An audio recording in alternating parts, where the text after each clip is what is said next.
Welcome to the Jampack Report today for April the 23rd of 2023. My name is Samuel Adams, and on today's show we ask the question, why aren't games coming to Xbox? Of course, that's a bit of an exaggeration. We have tons of games that launch on the platform, but we have some big skips that happened last week and that are coming in the months ahead, with Final Fantasy Pixel Remaster and Oxenfree 2 Lost Signals both totally skipping Microsoft's platform.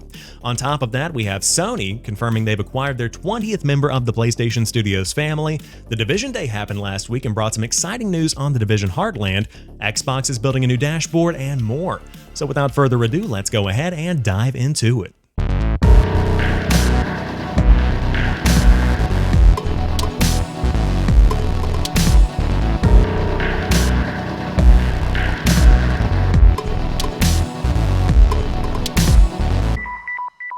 To start off today's show, Xbox has an exclusivity problem, and I'm not talking about too many games coming exclusively to Xbox. I'm talking about the direct inverse of that, where games are skipping Xbox exclusively and going to pretty much every other platform. And we've seen this in a couple of different examples over the past week, but I want to go back to Jez Gordon at Windows Central from 17 days ago when he writes, Square Enix once again snubs Xbox for a major upcoming game launch. And he's talking about Final Fantasy Pixel Remaster. This is a bigger deal than most people might realize depending on their personal interest, but this is a remaster collection of Final Fantasy 1, 2, 3, 4, 5, and 6. And these are iconic experiences that a lot of people grew up with back in the day, and so this, from a game preservation perspective, is nice to see. They're bringing these games forward, but they're coming to everything except for Xbox. Jez Gordon writes, on April 19th, fans on Nintendo Switch and PlayStation 4 and 5 will be able to pick up the entire collection of classic RPGs in their all-train suplexing glory. This announcement makes Xbox quite literally the only place you cannot play these games. You can buy them on PC, you can buy them on Android and iPad, and to add insult to injury, they're even available on Amazon's Fire Tablet App Store, RIP. This is an example of Square Enix doing what Square Enix does, and Final Fantasy has a mixed history on Xbox. Some games come to the platform, some don't, and it really just is handled on a case-by-case basis, which is super unfortunate for hardcore fans of Final Fantasy because they can dip their toe in on Xbox, but they can't go all in on Xbox, and it creates a negative experience for the long-term fans that do want to be all in Microsoft's ecosystem. I don't think it's for a lack of fanfare, because Final Fantasy is pretty much universal when it comes to interest, but Square Enix does have a strong history and relationship with PlayStation and to some degree even Nintendo, and so it makes sense from a console perspective for them to bring those games exclusively to Nintendo and PlayStation. Where they lose me is why bring it to Amazon's Fire Tablet store? That's what's confusing to me. Why can I play these Pixel games on my Amazon Fire Tablet that's like $100, but I can't play on a machine that's dedicated to gaming that's very popular for a lot of audiences around the world? And this is similar to the situation as well that you see with Octopath Traveler and Octopath Traveler 2. Where the first Octopath Traveler game did come to Xbox, and in fact it was even available on Game Pass for a time.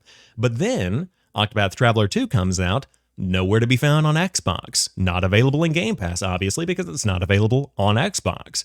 And so you're segmenting your demographic here. You're segmenting your audience by releasing some games and releasing others in different locations. And so it's just really unfortunate to see, and my question is, why? What is the strategy behind what Square Enix is doing with both of these games? And it's not something that is devastating to me as somebody who is, once again, not a big Final Fantasy guy. This is not a game that I would be interested in playing, but I understand where the anger is coming from. I understand the frustration because this is a major release. This is getting rave reviews across the board, and it's a collection of classic games. It makes sense for people to be upset about it. Now, on top of that, in the same week, Oxenfree 2 Lost Signals has been confirmed to come out on everything except for Xbox as well, including Netflix. I want to reiterate that the game is going to be also released on Netflix. So this is a situation that also makes sense when you look behind the scenes because Night School Studios was acquired by Netflix back in 2019. Excuse me, 2021. My bad, had the date wrong. But Netflix put out a PR statement where they said we're in the early stages of creating a great gaming experience for our members around the world. So we're excited to announce today Night School Studio is joining Netflix. They talk more about the history and its impact through Oxenfree, which is a very popular indie back in the day. But now you see the fruits of this investment coming to fruition. You see the fact that now you have Oxenfree 2 coming to PlayStation, Switch, PC, and Netflix. So you are going to be able to play on the go via a Netflix subscription, but it's not coming to Xbox. And so this situation with Oxenfree 2 Lost Signals is the first, in my opinion, example that we're seeing of Netflix really going all in on gaming and going head-to-head with Xbox because at the end of the day, Netflix is a subscription. Xbox's primary item they're selling, the primary product they have on the market, is not the Xbox consoles, it is Game Pass. And so now you start to see them beefing up this Netflix first-party library through a subscription service where they say Xbox Game Pass is the biggest competitor in the subscription gaming space. We should get in on that action. Let's start off with a slew of good indies. And as many other podcasts have called out, Netflix has been going pretty hard on bringing third-party games over to Netflix. I mean, they had the activations as well with Stranger Things, where you did have a Stranger Things that was available on the go. Into the Breach is available on mobile exclusively through Netflix, and it's a fine port of the game. You just log in with your Netflix account and boom, you're ready to go. No ads, nothing like that. It's just a good example of them investing in that. They don't market it well, and that's another thing many people have called out, but the strategies behind Pixel Remaster and Netflix with Oxenfree 2 both make sense. What I don't want to see happen is a continuation of this, because I could easily see this getting out of hand, and more studios are skipping Xbox because of relationships or because of potential contracts that third parties might be signing, and it's ultimately business at the end of the day. These people have decisions to make, and they're choosing to make them one way or another, but Microsoft has to be able to throw down some money and not just acquire studios, not just focus on first-party development. They've got to sign these deals if they want to be a true competitor in the space. If I had my way, games would be available anywhere, in the same way that you see many games going multi-platform. MLB The Show is a good example of a game breaking out of the PlayStation ecosystem and going to different directions with Xbox and Nintendo. Give more people more opportunities to play more games. But these exclusives sell consoles. These exclusives bring people to platforms. That's why Nintendo does it, PlayStation and Xbox all do that. And that's even why smaller consoles like the Ouya back in the day had exclusives that you could only play there that eventually came over to other platforms. They've got to be able to pitch themselves. And so Microsoft is going to have to figure out how to address this situation, because it's not a big problem right now for the majority of people, but it could be a problem in the future as these relationships get stronger and as this strategy works. So Microsoft has to get in on the action, and I'm excited to see what they do, because they've got to address it. And I think that's the next big hurdle they've got after the Activision Blizzard acquisition finally closes, to figure out how to deal with these deals that are being struck. Next up, Sony has acquired Firewalk Studios, making them the 20th member of the PlayStation Studios family. This news comes from Jordan Midler over at VGC, who writes, "The developer, which was part of independent game company Probably Monsters, was already working in partnership with PlayStation on a yet unannounced multiplayer IP and will now be fully acquired by the console maker." Herman Hulst, head of PlayStation Studios, writes, "The studio shares our passion for creating inspiring worlds grounded in exceptional gameplay, and we want to continue to invest in their mission. We're excited for Firewalk to bring their technical and creative expertise to PlayStation Studios to help grow our live service operations and deliver something truly special for gamers." Now, the statement from Herman goes on to talk more about their history and their goals and things like that. It's a lot of fluff, big PR statement.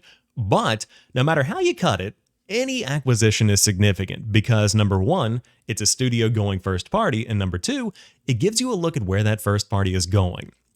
PlayStation has been talking for a long time about digging deeper into the live service operations and making more live service games, and I think this acquisition is a signal that the project they're working on now is, number one, going well, and number two, could become a big franchise for PlayStation in the years ahead. I think that's almost a given, because if you're going to be putting a ring on it, you know you've got faith this relationship is going to last and you want more of it. And so this could be the first of many games to come from Firewalk Studios. You know, we always talk about how PlayStation tried to make Killzone to compete with Halo, and that never really panned out in the way that they probably hoped that it would. But with a new IP coming into the mix from a new studio, they're always looking to innovate, and they've got to figure out what the future looks like, because anybody would kill to have one of those platform shaping exclusives. And if PlayStation has faith in Firewalk Studios and their ability to bring something special in the live service space, an acquisition totally makes sense. And I do want to say, I got to congratulate PlayStation for strong strategic decisions with their acquisitions. They don't go for the big players right now. Obviously, Microsoft has a bigger market value. They can throw money around and get an ABK. But with PlayStation, they're using the resources that they've got, because they're still a big player in the gaming space, to pick and choose these little promising pockets of talent, to pick and choose these studios that are making something special that align with the values the PlayStation has. And I respect the fact that they're aligning with these values. They're sticking to their guns, and they know what PlayStation players want. And I think that this is a really smart move. I'm excited to see what their live service games look like. I mean, we've got projects in the way from Bungie that could potentially be one of those. We've got Last of Us Factions with that game that's coming out eventually. We've got now this Firewalk Studios and multiple games behind the scenes on the way. Tons of exciting stuff. So we'll see where this one pans out, but the PlayStation Studios family grows by one more member. And I'm sure this is just the beginning of many to come, because acquisitions are the name of the game when it comes to locking down talent in 2023 and well beyond. Last week, the Division Day went down, and this was on 420, where Ubisoft basically laid everything out in the world of The Division. We got expansion info on The Division 2 Year 5 Season 1, which is exciting for hardcore players of that game. I'm not going to be digging too deeply into that because it talks more about the lore, and we've got specific characters that are coming back. Hardcore players are going to love that. I never really got into The Division 2, but I do enjoy watching it, and it is a very pretty and fun-looking game. So if you want to dig back in, there's more content coming there. What was exciting for me was The Division Heartland, and this is the new free-to-play Division game that should be launching later this year, and beta signups are available now. And the info that we got is very, very exciting. This is The Division Heartland, a developer deep dive, and this is available right now on YouTube if you want to go check it out. But it gives you a look at what the team has in store, and this is a fully fleshed out Division game that takes place outside of Washington, D.C. or New York. This is in Silver Creek, which is in the heartland of America, and it talks about how, based on the lore, the green poison, the big virus that was spreading in the Division 1, eventually did make it to the heartland, but they didn't get the support from the government that these big hub cities got. So now the residents of this town are pretty much fending for themselves, and night gets crazy. You've got AI that are coming after you. You've got the rogue agents that are coming after you in the form of actual players that are out there in the world, kind of like the Dark Zone from the Division 1. And it just looks like it's going to be a really fun free-to-play experience.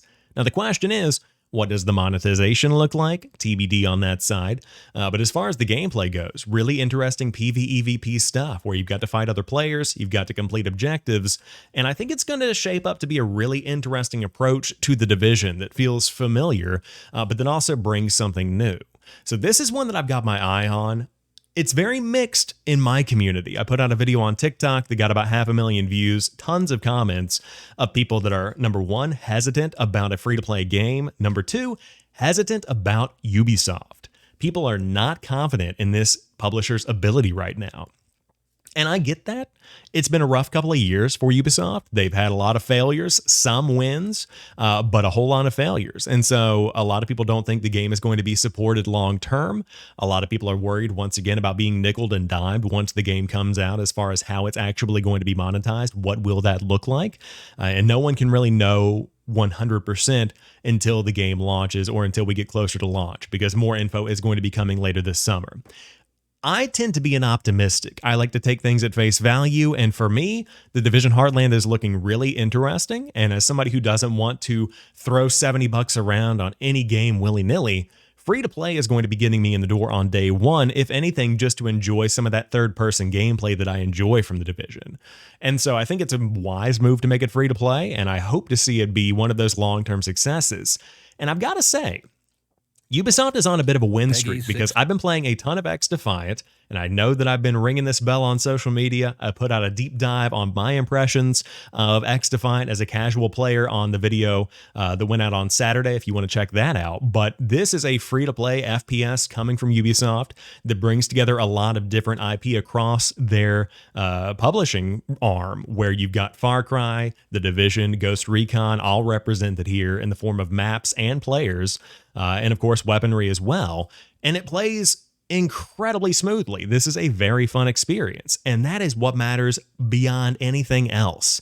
Bring fun gameplay and bring enjoyable experiences that respect players' time and their money, and you've got some wins. I see both of these as wins so far, and so I'm excited for the future. I think Ubisoft is on the right track here because they have one more shot to really make it or break it before they're prime for an acquisition, because there's been a lot of rumors about that. You know, we've been talking about Sony potentially picking up Ubisoft if that was a strategic move they wanted to make.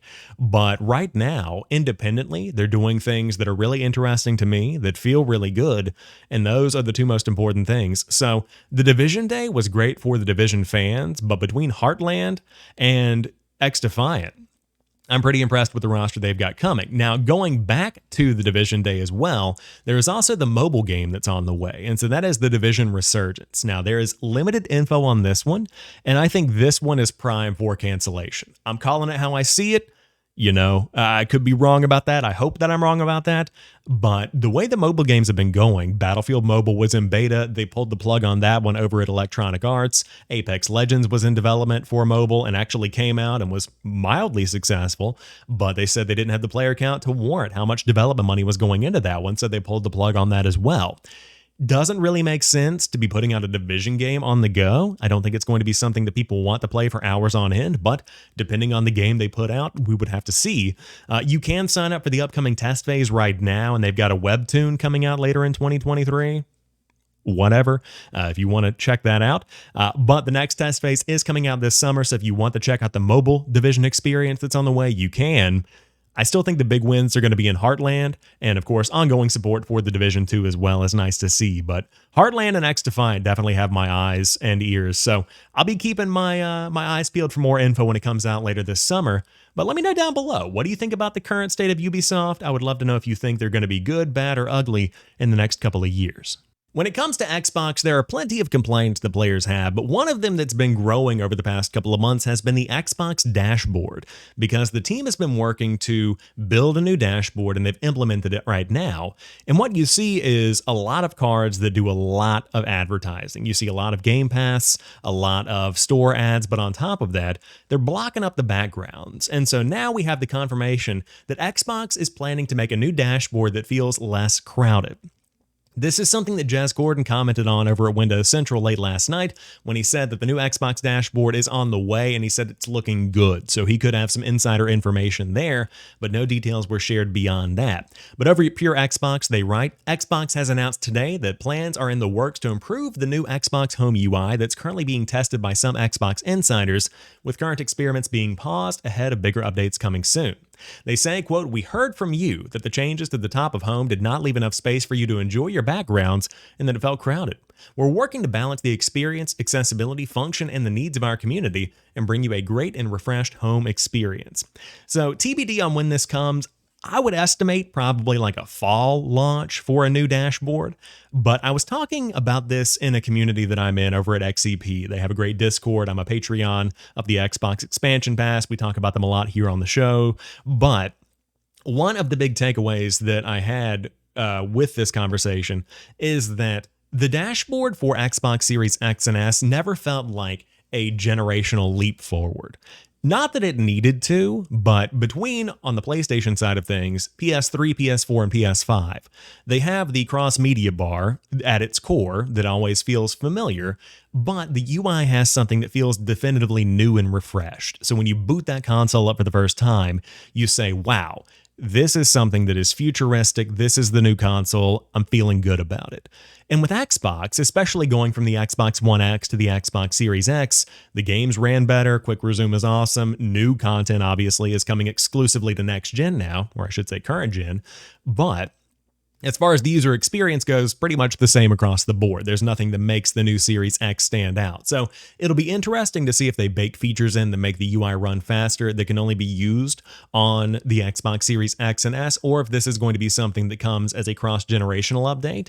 But it would be nice to see more of my background, because Xbox has these beautiful dynamic wallpapers that add motion and just nice touches to your gaming experience. So right now I've got the Dead Space one that's up that they released earlier this year when Dead Space launched in January, and it's this beautiful planet in the background. There's the Halo one they have right here on pure Xbox, and there are plenty of abstract ones as well with lines and stars and things like that, but it is nice to be able to switch it up, and to have it blocked by the games you're playing isn't necessarily an inconvenience, but the giant list of new Game Pass announcements, the Microsoft Store, it just makes things feel a little bit cluttered, so it would be nice to see it cleaned up, and it looks like that is on the way.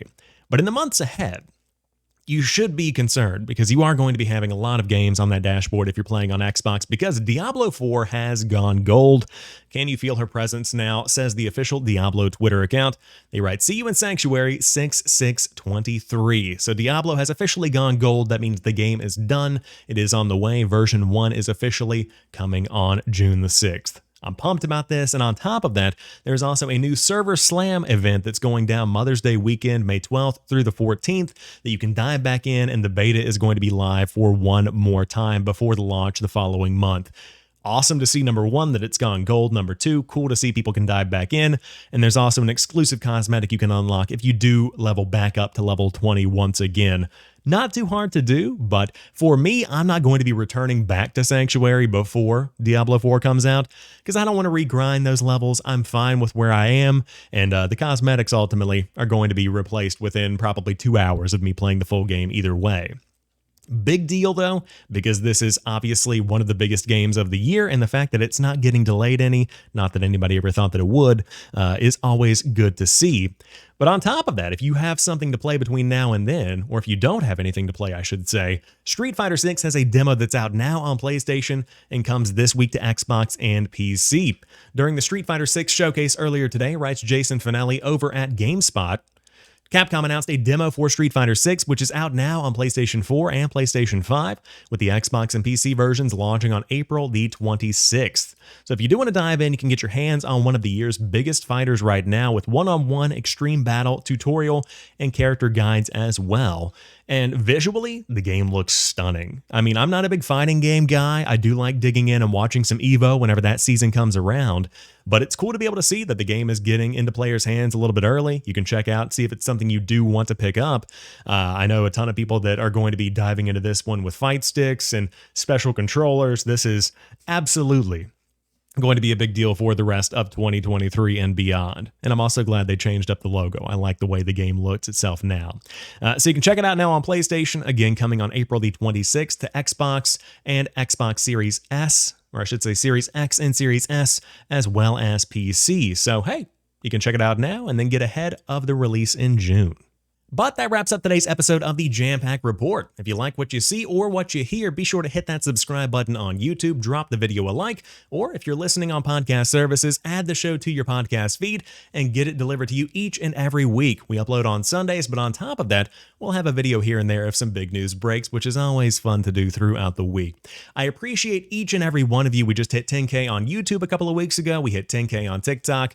This has been an incredible year with much more to come and some awesome games to talk about along the way. So I'll catch you guys on the next one. Have a fantastic rest of your week, and as always, keep on playing.